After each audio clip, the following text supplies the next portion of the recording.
Today, satellites 20,000 miles high provide direct television signals for only about 5,000 people in Britain. The signal sent by the transmitting station to a low-power satellite bounces back to a dish like this in the garden and onto the television, bringing a range of 20-odd programs throughout the day and night.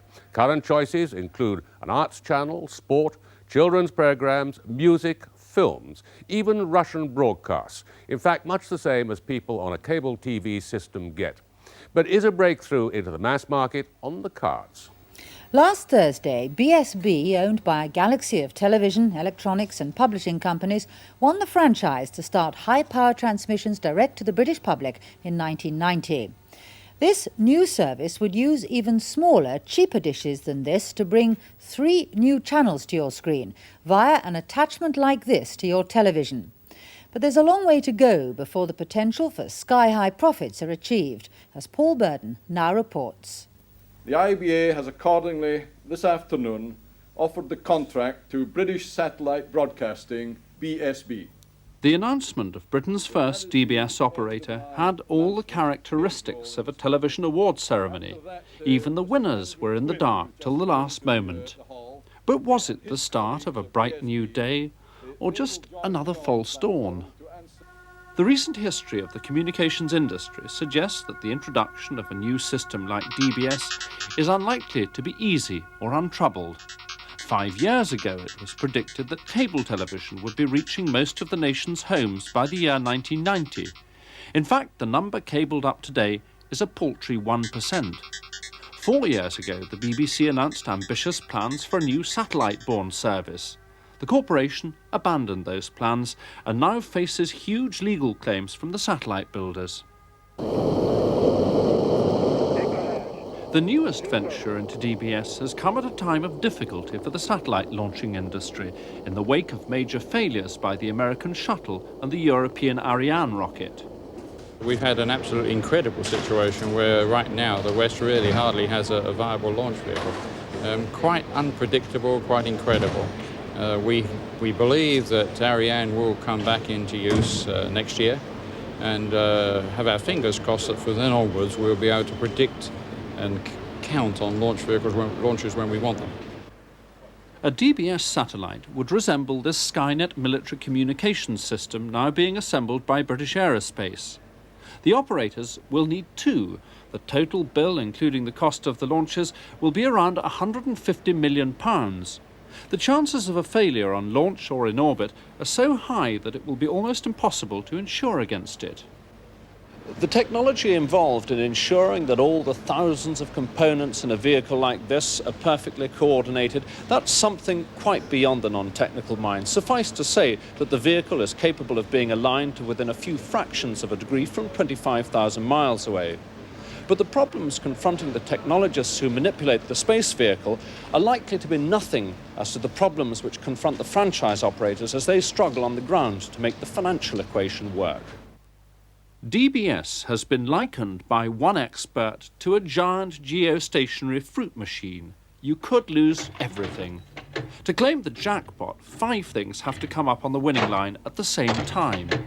Your satellite, receiving dishes on a significant number of private homes, a big audience, a selection of popular programs, and large amounts of advertising income. Hit the jackpot and the profits by the end of the century could be £400 million a year. The problem is that the audience, the most important token of success, is also the most elusive. So how many of Britain's 20 million homes want more television? Milton Keynes is one of a handful of towns with a built-in cable system offering people extra satellite-borne services.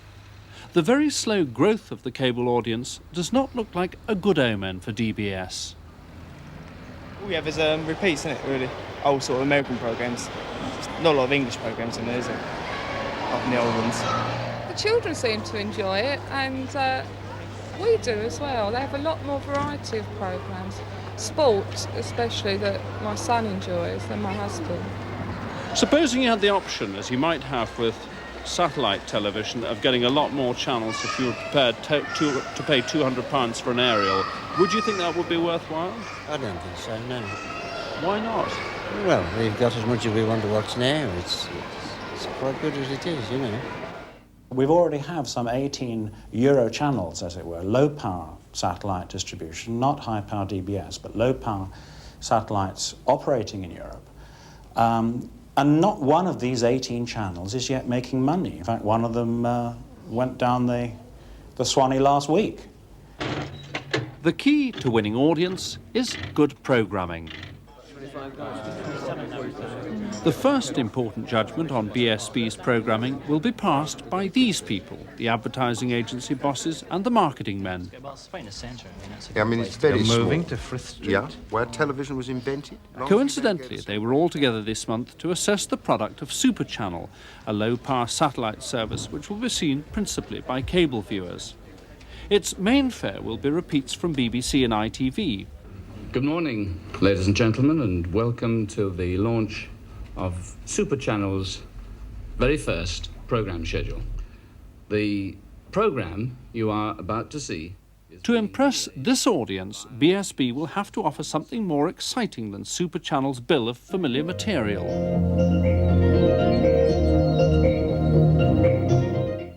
I think it's only got one chance of success, and that is if the eventual winner is prepared to spend very large amounts of money right from day one, at a time when they've got no audience at all. This cannot be cheap cable programs relayed on a very, very expensive satellite. Right from the beginning, it's got to cause a certain buzz, a certain excitement. It's got to be something that can be marketed nationally. Crucially, programming will have to be judged by the public worth the price of installing a satellite dish. The cheapest dish now being installed costs around £1,000. The high-powered signal from DBS will operate with something less than half the size. But will there be enough of them at a cheap enough price to create a mass market? If the channels themselves are free, that is, there's no subscription, and if the channels themselves are of a reasonable quality, and we believe that they will be, then we will make the commitment to the hardware. We will make the commitment in volume, and that enables the price to come down. And we are, at the end of the day, looking for all of this package to be under £200 in 3 years' time. What is the maximum price that you can possibly pitch this at to hit a mass market? Well, I'm not sure what the maximum price is. What I am sure is that there's a law of diminishing returns, and it is our objective to see this be a mass market as fast as possible. It would suit us as retailers, and it would certainly suit the future of DBS to see it in as many households as possible, as quickly as possible. It is the advertisers who will pay the money that pays for the programmes.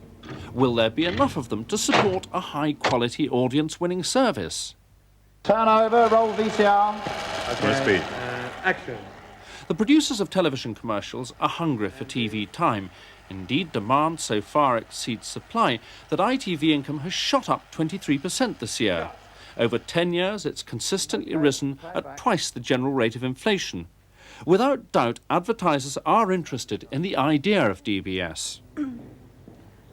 Television advertising has been proved to be an extraordinarily buoyant market. In the last 10 years, in real terms, television advertising expenditure has grown by about 10.5%. All advertising has grown by about 7.5% over that period. So it's been a very, per year, so it's been a very strong and buoyant market. And that's placed a pretty intolerable pressure on the very limited amount of minutes that's available from the existing terrestrial systems. I was very surprised that it would take off within 5 or 10 years. That's a very pessimistic view indeed. Why so pessimistic? I think if one is taking this country, the programme offerings are of a highish standard, and... You mean the existing programme offerings? The existing programmes, and the sort of costs involved are very considerable, and therefore the new programming that would have to tempt people would have to be of an extremely high standard. However, even a low-cost service like Super Channel may have difficulty generating the advertising business it needs. A high-cost system like DBS could face a desperate struggle building up an income which comes anywhere near meeting its costs, never mind making a profit for the operators. The fat volumes of submissions presented to the IBA show how much money and effort has gone into winning this competition. History may show, however, that the smart thing to have done was to let somebody else take first prize, leaving them to break the back of the problems which confront DBS and clearing the way perhaps for a second wave of investors to come along and cream the profits. Delay is endemic in this industry, and it's happened everywhere that satellites have been introduced. If you look at cable, almost none of the original players are still in the game. So I would expect, even if it does get off the ground in 1990, which it may well under the terms of the IBA license, I'd still expect to see a fair shakeout among the partners and the structure of the organisation that's given the license.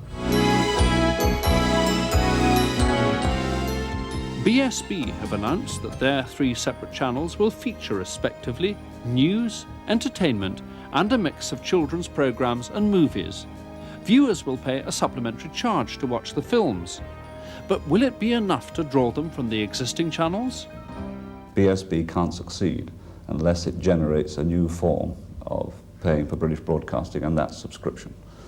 In our financial model, we're sustained through the early years by the sale of subscription revenue, whilst we build an audience which will become a valuable tool in selling advertising. But that audience isn't of a size to be an effective advertising audience, perhaps until year 4, and then it begins to build in a significant way. Are you at all scared by the prospect in front of you? It's an enormous concept, and the enormity of it, I think, is both the risk and the opportunity. It can go badly wrong, but it's such a powerful concept. It's going to be so well funded. It's going to be pushed into the marketplace as a national event in an area of entertainment that people traditionally have demonstrated they want, with the kind of product that they've demonstrated they watch, packaged and presented in a way which is readily available to them. It will be a different dimension of television. Paul Burden reporting.